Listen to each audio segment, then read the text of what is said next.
We are in Kalimpong right now. This is the first workation for BreakBag Holidays. We had selected this particular apartment which is having an amazing location. And now our cameraman Mr. Rahul will give you the apartment tour.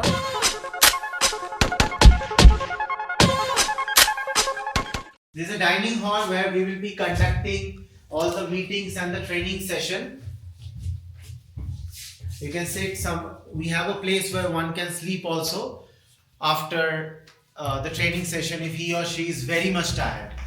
There is a dining place, a small but cozy dining place where we can easily have a get together, and the owner of the apartment has offered us a very beautiful cake. Kalimpong is mainly known for pastries, so you can have a look. Here comes the kitchen. So where we had decided to cook and eat.